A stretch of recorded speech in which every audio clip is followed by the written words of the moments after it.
ating title ngayong umaga ay yung nakaalam na sinabi ko nung nakaraan. Ha? Sino nakaalam? May sinabi ako nung nakaraan eh. Ano yung title natin? Wala? Alam ni Abigail, nakikita niya. Hindi mo makita niya, no? Ah, patay. So, ito yung title natin ngayon. Pakita sa 1, 2, 3. Sino yung dapat unahin natin? Yun. Bagong taon dapat siya ang una. Amen? So, ito yung ating gagamitin na teksto. Exodus chapter 20 verse 8. Ito po ang sabi sa NIV version. Remember the Sabbath day by keeping it holy. And then sa Easy English version, Bible, remember the Sabbath day. Nagkatabi na. Kasi na kayo, madaling araw kasi ginawa kagabi sa kanina madaling araw. Medyo masyado ang daming ginawa. 11 na po ako nakatulog. And then 4 o'clock, gising na po tayo. Kaya para... Pero, salamat sa Panginoon dahil binibigyan niya tayo ng lakas. Keep it as a special day for me. Yun ang sabi ng Lord. Sige, mag-pray po tayo. Let's bow our head. Ama naming makapangyarihan sa lahat, punong-puno ng grasya at punong-puno ng pag-ibig. Maraming salamat po aming Panginoon na sa oras na ito, ang iyong mga salita na aming pong pagbubulay-bulayin, nawa pagkalahin niyo po ito. At ang iyong abang lingkod ay itago niyo sa inyong lingkuran. At dalahin ko rin, Panginoon, na ang bawat isa sa amin ay makatch up po namin, maunawaan po namin. At ito ay tumagos sa aming mga puso, Panginoon, isipan ang mga salita po. Upang sa ganon ay patuloy ka namin paglingkuran, patuloy ka namin gatakilain, at lumago pa ang aming pananampalataya, Panginoon. Dalangin ko, Panginoon, na bigyan niyo ng kasigasigan ang mga kapatid ko, maging ang mga kapalit namin na hindi nakadalo ngayong umaga. Inaalala po namin sila, extend niyo ang inyong blessing sa kanila. Salamat po, Diyos, sa pangalan ni Jesus. Amen and amen. Ang sabi po sa Tagalog ganito, alalahanin ninyo ang araw ng pamamahinga at gawin ninyo itong natatanging araw para sa akin. Ang sabi, remember the Sabbath day, keep it as a special day for me. Kanino daw natin ibibigay yung araw na yan? Hello? Kanino natin ibibigay ang araw na to? Maliwanag na maliwanag eh. Keep it as a special day for me. Bakit na naman? Lagi na lang nakatalo ang Panginoon pagdating sa ginagawa natin sa ating kapwa. Kung si Governor, si Mayor ang may birthday, inimbita ka. Malamang, aga pa lang nandun ka na. Hello? Kung si Governor nag-imbita, maaga pa lang at bihis na bihis ka, excited ka. Praise God, na-imbita ako ni Governor. Baka ganun yung pananaw mo o isipan mo. Pero itong sinasabi ng Panginoon sa atin. Hello? Remember the Sabbath day. Ang dami nakakalimot. Ang dami nakakalimot. Inuuna talaga yung kanilang tiyan. Mga kapatid, bagong taon na. Hindi ba kayo talaga nagtitiwala sa Panginoon na kaya niyang i-provide ang pangangailangan ninyo? Bakit pati Sunday kukunin ninyo? At bakit Sunday kinakatamaran ninyo? Tapos hihingi ka sa Lord, Lord. Paano tayo yung bang bibigyan ng favor ng Lord, meron kang ipag-pray, pero apat ka namang magsimba. Meron kang gusto ipag-pray na may sakit, tamad ka naman magsimba. Mahal mo sa buhay, paano kanya bibigyan ng favor? Samantalang hindi mo naman binibigyan ng respeto ang ating Panginoon. Hello? Bagong taon na dapat, sabi? Bagong taon, dapat siya ang una. Paggising pa lang natin, dapat siya na agad ang iniisip natin. Lord, Sunday ngayon. O kaya Sabado pa lang ng gabi, excited ka na, Lord, bukas, magising pa ako. Isasama ko ang sambahayan ko. Ganun dapat yung ating mga nararamdaman, Lord. Masaya-masaya ako ngayon, linggo na naman bukas. Sa iba, alam niyo yung linggo sa kanila, hindi sila excited. Parang nagigilty sila. Magsisimba ba ako? May dito. Dalawang isip sila. Hindi po ganun dapat. Ang sabi o sa Bisaya, inumdumi ninyo ang adlaw nga ipapaulay. O imuha ninyo kiningap pinasahing adlaw. Alang kanako. Pinasahing adlaw. Alang kanako. Ang sabi ng Panginoon. Kung dapat inaalala natin ito, hindi natin kinalilimutan yung Sunday. Amen?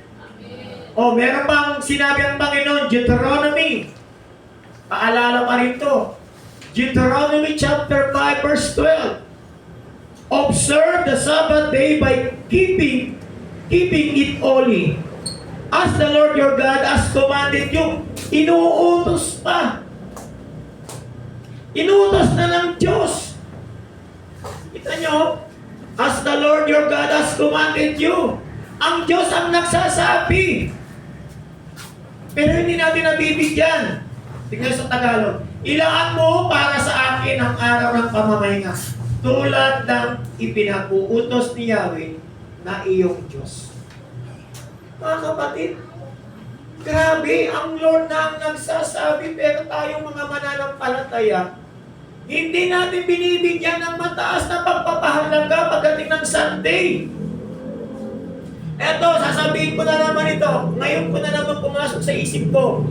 Kahit na anong sarap ng upo mo dito, at ang sarap ng tingin mo kay pastor, natutuwa ka sa kanyang mensahe, pero yung laman ng puso't isipan mo nasa labas, walang kwenta yung pagtingin mo dyan. Nakukuha natin? Dapat nakatuon. Sabi niya dyan, ilaan mo para sa akin ang araw ng pamamahinga. Ibig sabihin, buong katawan natin, buong pag-iisip natin, buong lakas, ibigay natin sa Lord. Hindi ko man yung iniisip natin sa labas. Ay, bukas na kaya ako pupunta. Ay, bukas, pasukan na. Naku, imimit ko na naman yung crush ko. Aroy. Baka ganun. Bukas, na? Pasukan na, malakas ang kita. Sigurado, dami na naman pasahero. Huwag muna natin isipin yung bukas. Ngayon, ituon natin para makuha natin yung mensahe. Ang layo no?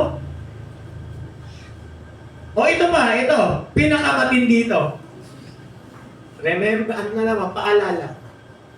Isaiah 15:13, tignan nyo Nasa Isaiah na mula Exodus, pagdating Deuteronomy, ang layo-layo na, Isaiah na. Ang sabi, Isaiah 15:13, keep the Sabbath day holy. Don't, ito ang ganda Ginawa ko sa New Living Translation. Keep the Sabbath day holy. Don't pursue your own interest on that day. But enjoy the Sabbath and speak of it with delight. May kasiyahan, may kagalakan as the Lord's holy day. Honor the Sabbath in everything you do on that day. Ako natin ang liwanag. And don't follow your own desires or talk idly. Minsan nasa church nga kung ano ng mga pinag-uusapan Hindi na nga umatin kung ano ng mga pinag-uusapan. Ay, ayoko dumalo doon Makikita ko gano'n. Naiinis ako doon. Oo. Kailan pa ba kaya tayo magbabago, mga kapatid? Napandol. Ano yung pandol? Narinig ko yun. Ano yung napandol? Ano yun? Hindi pa nasaktan. Alam niyo mga kapatid, tao tayo, hindi tayo tukod. Nasasaktan talaga tayo. Pero alam niyo po ba, dapat baguhin na natin yung estilo natin. Dapat magbigay tayo ng kasiyahan sa kapwa natin. Huwag na tayong laging nananakit, nakakapagsalita ng hindi maganda sa kapwa natin kasi bagong taon na naman. Naku po. Ang daming gumagawa ng New Year's resolution. Pero hindi naman nagbabago. Hihingi natin sa Lord, Lord, baguhin mo ko. Lord, baguhin mo ko. Yung mga magaspang na pag-uugali ko, Lord, baguhin mo ko. Pinuhin mo, lihain mo para kuminis.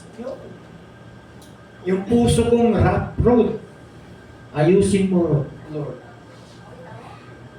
O tignan nyo sa Tagalog, ang ganda. Tagalog yan. Alalahanin ninyo ang araw ng pamamahinga. Huwag ninyong iisipin ang pang-sarili ninyong kapakanan sa natatanging araw na yon. Isipin mo yung Sunday. Ay Lord, birthday ko ngayon eh. Hindi ako magsisimba. Meron bang ganun sa inyo? Wala ata dito, no? Pwede naman magsimba mamayang hapon, mamayang gabi ka mag-party. Tama ba? Eh bakit the whole day? Wala, hindi ka na magsimba. Kasi nga birthday ko, Lord eh. Magre-rest day ako ngayon. Magpapahinga, magpapabeauty ako, magpapaganda ako. Para mamaya okay ang aking birthday, Lord. Ako sa palagay nyo kaya yung inyong hinihiling ngayon, matutuwa si Lord? Hindi. Ang sabi, alalahanin ninyo ang araw ng pahihinga. Keep it the Sabbath day holy.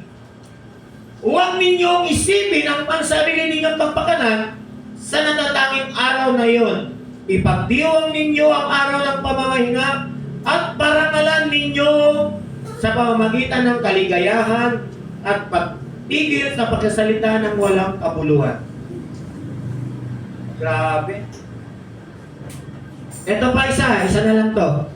Matatapos na ako. Paborito to ni Kuya Melbo eh.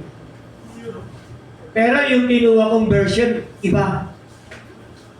Ibang-iba. Tignan nyo ha. Ibang translation. Saan na ba ako? Yan, paborito ni Kuya Melbo yan. Pero ibang translation niya, mga kapatid, ang ganda niyang translation na yan. Hindi naman talaga actually web ito eh. Easy English Bible.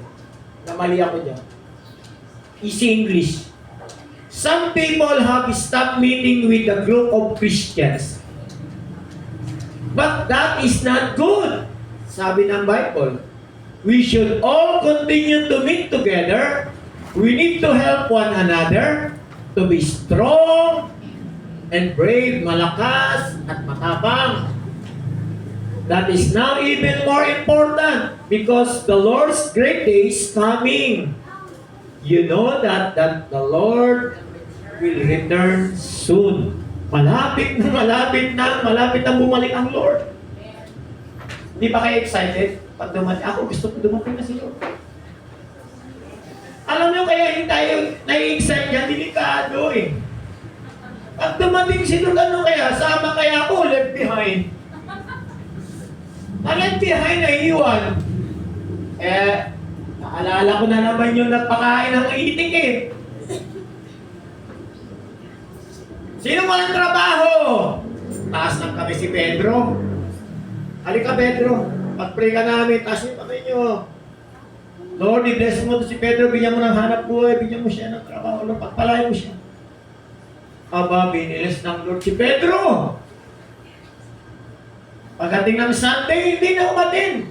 Pinadala na lang yung tithes niya. Nakita niya si kapatid, dami mo yung tithes, bibigyan mo doon sa church. Sabi ni Pastor, asa kay si Pedro?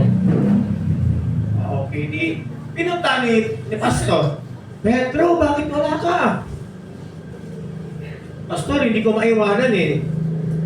Dumadami na yung aking mga itik, baka may mamatay, may mawala, may magkasakit. Dami na eh. Okay. Dating na naman ng Sunday. Wala na naman si Pedro. Nakita na naman ni Pedro. Brad, dali mo yung tithes ko doon sa church. Yung tithes na lang ang nagsisimpa. Yung tao hindi na. Ang ganda naman ang ganda, di ba? Pero hindi maganda sa Lord. Dinalaw na naman ni Pastor. Gano'n na lang. Dinalaw na nila kasi dumami na. Ang daming itlog. Ang daming balot. Naku po. Aba, dumating na si Lord. Dumating si Lord.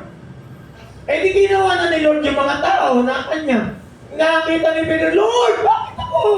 Nagbibigay naman ako ng thanks doon na. Sabi ng Lord kay Pedro, Pedro, diyan ka lang, walang magbabantay sa itik mo. Oh, iwan si Pedro. Gusto ba natin yun? Sige na lang tayo kayot, sige na lang tayo ng kayot. Naiwan pala tayo. Oh, mga kapatid, huwag natin kaliligtaan ang pagdalo sa ating mga pagtitipon. Gaya ng nakasanayan ng iba sa halip, palakasin natin ang loob ng isa't isa, lalo na ngayon nakikita nating malapit na ang araw ng Panginoon. Ayan. Church, set aside time with God every day. Yung time na sinasabi ko, ito ay dapat quality time, hindi lang oras. Dapat quality time ang ibibigay natin sa Lord. Hindi ko naman sinabing the whole day. Hindi ko naman sinabing isang oras, basta time. Bahala na kayong gumamit sa inyong oras. Everyday devotion. Reading the Word of God. Make God your priority. Kaya nga kahapon, tinanong ko na naman ang mga kabataan natin eh. Ano tayo real talk na naman makapon o tell me the truth. Kayo ba nagbabasa na ng Bible? Saan na kayo? Aba, walang umiimik. O, sinasabi ko na naman sa inyo eh. Sa totoo lang mga anak hindi nyo mahal si Lord. Niwala kayo. Pag mahal niyo si Lord, binibigyan niyo siya ng oras. Hindi lang yun dito na kay tugtog ng tugtog. Ang gagaling ninyo. Hindi yun. Maganda yung gawin, pero mas maganda nagdi-devotion, nagbabasa, nagpipray. Tama? So namulat sila, kinausap sila ng leader nila kapon. Kasi yung leader nila nagbabasa eh. So, mga anak ko, gawin ninyo. Simulan na ninyo. Itama ninyo. Whatever your decisions and plans, make God your priority. Amen? Itama natin yung ating mga priority. Ano ang oras sa listahan ng aking panalangin ngayon? 2026, dapat gumagawa kayo ng listahan. Si Lord, ang uunahin ko. Magbabasa na ako ng Bible. Gumagawa ba kayo ng listahan ninyo? Mga anak? Gawa kayo. Alam nyo, kapag ginawa nyo, mababago ang inyong mga pananaw. 2026 na. Simulan mo na, baguhin ang mindset mo. Ang gawain mo araw-araw, ang priority mo araw-araw, ang rotation mo araw-araw. Dapat binabago na natin. Church, kung nais mo talaga matanggap ang desire ng puso mo ngayong bagong taon, ano ang gagawin? Kung gusto mong matanggap ang desire ng puso mo, anong gagawin? Ano yung title ko natin? Yun naman sagot. Unahin ang Diyos. Unahin mo ang Panginoon higit sa lahat. Put God first above all else. Amen? Unahin natin si Lord. Amen. Hindi kung sino-sino. Alam mo sa totoo lang, ito hindi naman lahat kayo alam niyo, pag-isip niyo, hawak agad cellphone, imposible. Totoo hindi. Pare-pares tayo. Pagising hawak cellphone. Alam nyo kaya hawak ko cellphone pagising ko? At saka yung tablet. Kasi pupunta ako sa kabilang kwarto eh. Ayan. Pag hindi pa ako nainitan, kasi minsan madaling araw, magpapakulo ako, iinom muna ako ng kape. Pero yung kape ko po ay ibang klaseng kape po yun. Diabeta herb.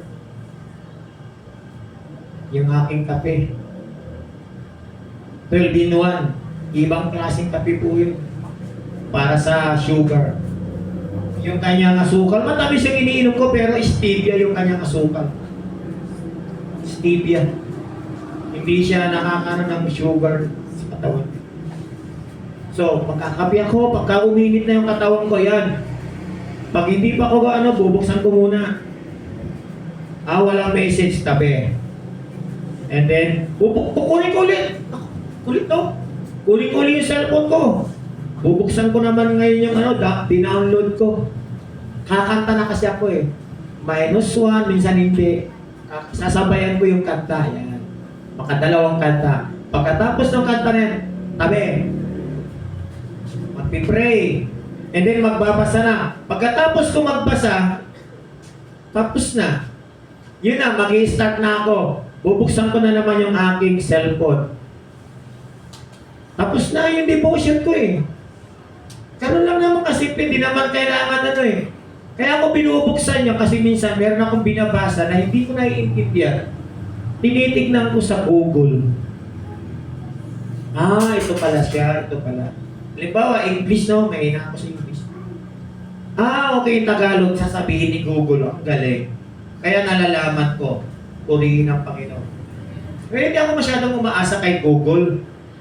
Ginagamit ko lang po siya para maunawaan ko yung meaning ng sinasabi. Amen? So, kung gusto natin matanggap yung desire ng ating puso, unahin natin si Lord. Amen? Kapatid, sabi mo sa katabi mo, unahin mo si Lord. Sabi mo sa katabi mo, unahin mo ang Diyos. At tapos, sundan mo pa, panalo ka. Sino ba sa inyo ang inuna ang Diyos na talo? Magtaas nga ng kamay? Wala. Lahat ng inuuna ang Diyos sa kanyang buhay, panalo. Bakit kailangan nating unahin ang ating Panginoon o ang ating Diyos? Bakit? Dahil alam na alam ng Panginoong Diyos ang simula at ang wakas. Siya lamang ang may hawak ng kasaysayan ng buhay mo, buhay ko, at buhay nating lahat. Siya ang may alam. Church, pagising mo pa lang sa umaga, alam na ng Diyos ang kailangan mo. God knows everything. Laman ang isip mo. Ano ba? Laman ang puso mo. Ano ba? At ito pa, pati laman ng alam ng Lord. Pagising mo pa lang sa umaga, Micah, alam na ni Lord ang laman ng isip mo. Alam na ni Lord ang laman ng puso mo. At ito yung matindi. Alam ni Lord ang laman ng iyong bulsa.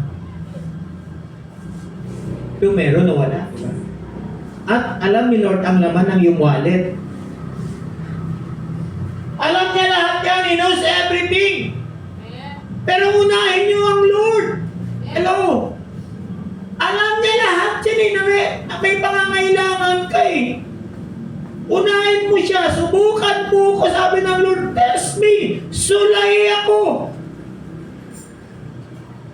Hello. Tingnan niyo, bagong taon. Nagpasalamat ako bakit may bagong taon. Kahit ayaw ko nga sana may gagawin kasi ako eh. Noong December ko pa sana gustong gawin ito, kaya lang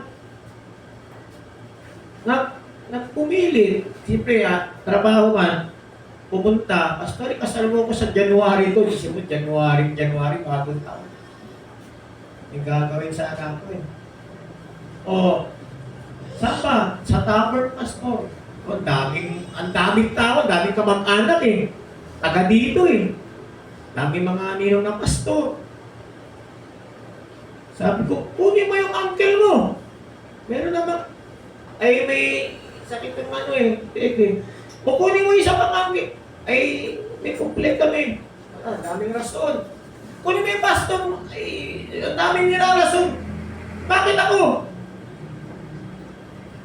Wala, nagpapahinga pala siya. So, binagbigyan ko. Pero blessing sa akin, siyempre. Bagong taon eh, meron tayong pumasok na income.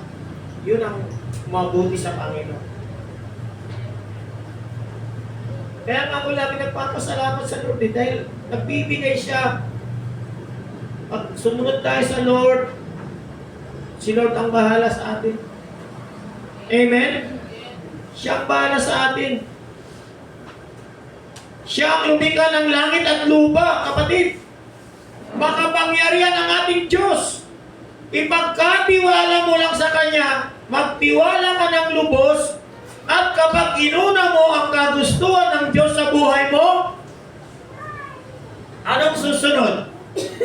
At kapag inuna mo ang kagustuhan ng Diyos sa buhay mo, sabihin mo sa katabi mo, kapatid, kailanman hindi ka matatalo. Yan ang lagi nating ilalagay sa ating isipan. Kapag inuna natin si Lord, panalo tayo. Kayo. Kapag inuna niyo ang Lord, panalo kayo. Oo yan. Magtiwala kayo sa Panginoon. Ipagkatiwala niyo lahat, pag-aaral ninyo, pamilya ninyo, magulang ninyo. Ipagkatiwala niyo lang sa Lord. Iingatan ng Lord mga yan, babantayan ng Lord mga yan. Isipin niyo lang, mag-isa ako dito, wala si Pastor. Namimiss ko si Pastor eh. Kaya nga, ayun na naman, maalala niyo na naman si Pastor. Dila, salamat, may nagbigay sa akin ng isang tray na itlog. Ay, thank you Lord. Yun, ulam ko lang itlog nila ba?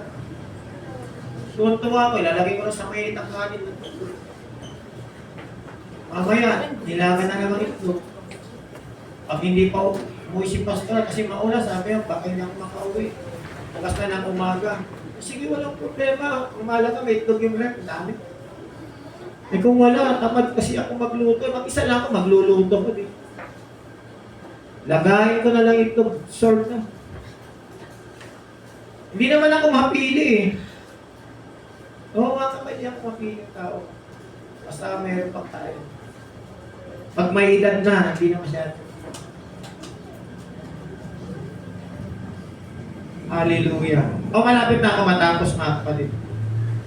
Hindi ka malulugi. Put God first. Ano ba ibig sabihin ng put God first?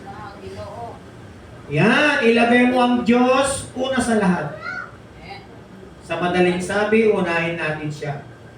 At ito yung sinasabi ng Proverbs chapter 3 verse 5 to 6. Sinabi ko ito sa kasal eh. Aking mensahe sa kinasal ko. Ito yung sinabi ko sa kanila. Trust in the Lord with all your heart and lean not on your own understanding.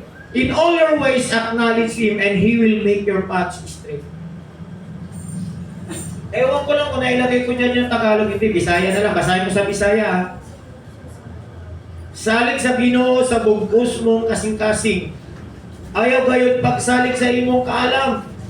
Inumdumi ang Ginoo sa tanan mong buhaton o tultulan kaniya sa matanong dalan. In all your ways acknowledge Him and He will make your path straight. Trust in the Lord. Salig sa Ginoo. Salig. Sabi ng ng Psalms, salig sa Ginoo, salig. Yun lang yung sinasabi. Salig. Salig.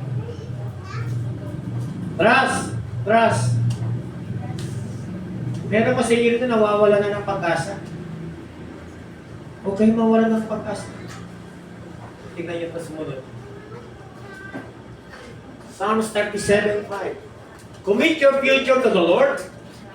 Trust in Him and He will act on your behalf. Ang ganda ng pagkakasabi, oh. Di ba kung may Tagalog? Ito pa. Siya ang nakakaalam. Ito, sino nakakaalam sa inyo? Iyan! For I know the plans I have for you.